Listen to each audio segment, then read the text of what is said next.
नया chapter start कर रहे हैं बच्चों आज, system of particles and rotational motion.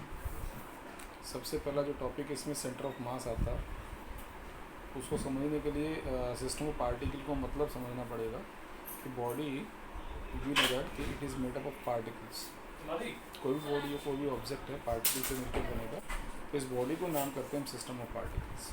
जैसे गैस है ना, तो उसमें बहुत सारे मॉलिक्यूल्स होंगे, तो सिस्टम ऑफ मॉलिक्यूल्स यानी पार्टिकल्स।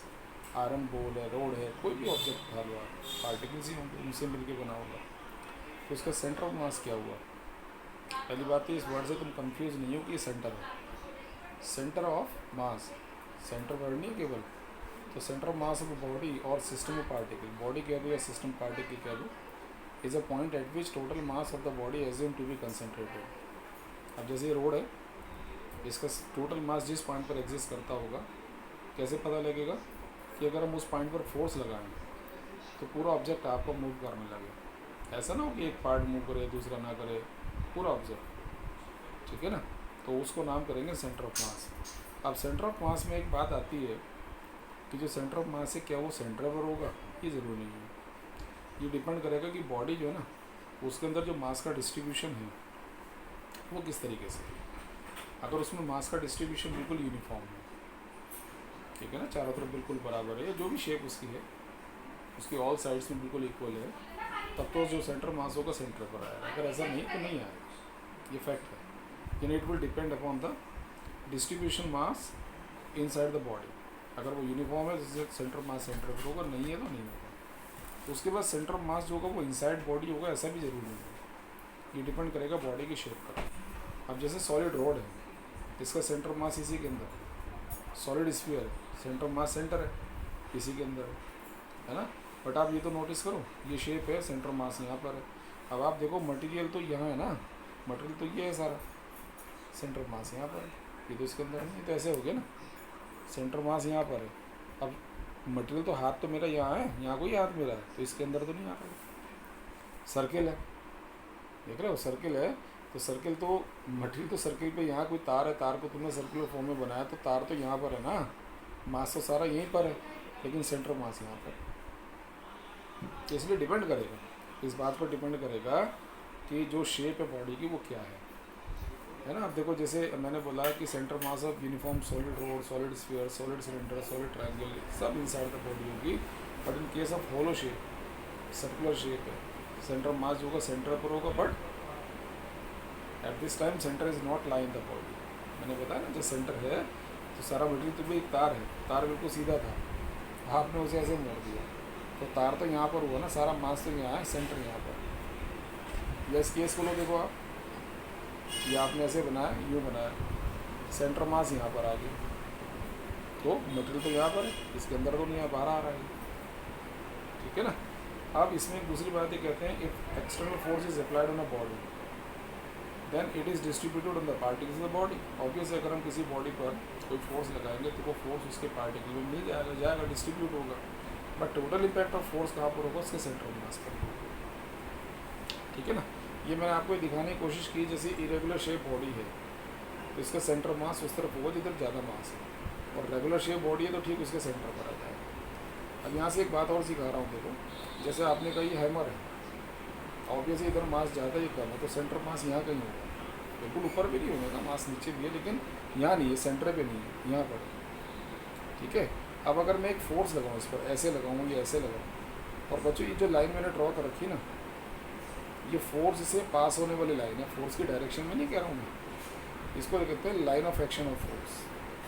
अगर ये line of action of force centre of मास से पास हो रहा है ना, तो ऑब्वियसली बॉडी जो होगी वो ट्रांसलेटरी मोशन करेगी, यानी ऐसे मूव करेगी। अगर आप अंदर की तरफ फोर्स लगा दो तो ऐसे करेगी, बट करेगी ट्रांसलेटरी, यानी अपनी पोजीशन को चेंज करेगी, ठीक है ना। ये लिखा मैंने आगे, if the line of action of acting of applied force is passing through the centre of mass, line of action है ये,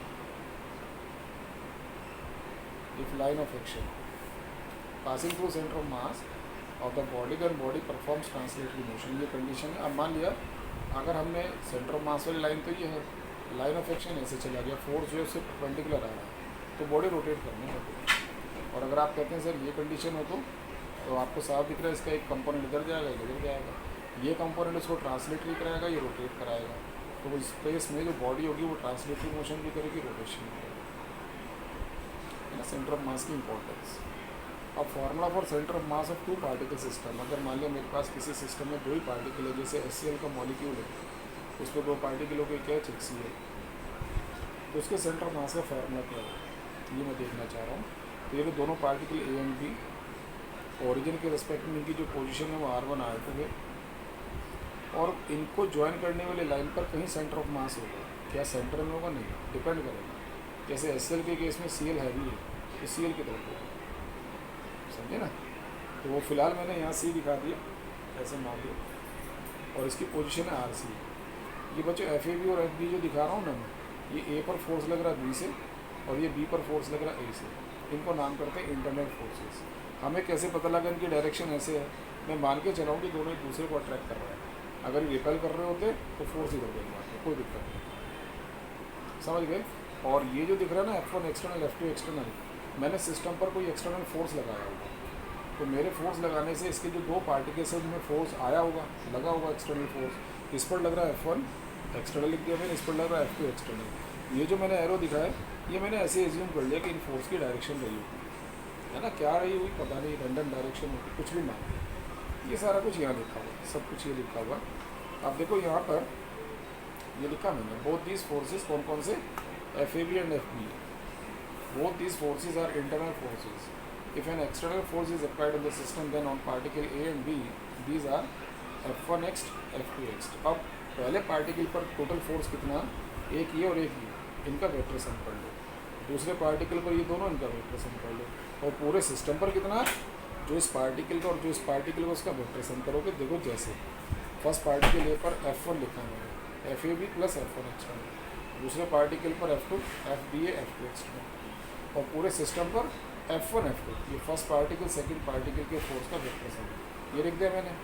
अब हमें मालूम है थर्ड लॉ से FAB को माइनस FBA के इक्वल होता है, या आप ऐसे कहते हो FAB प्लस FBA 0।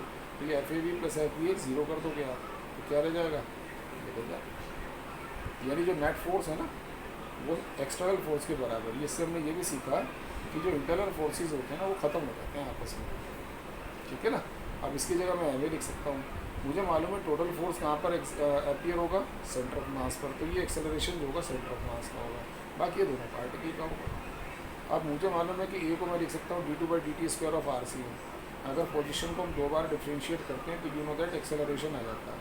यहाँ भी किया, यहाँ भी किया, इसको बाहर लिख लिए, अब कुछ नहीं है।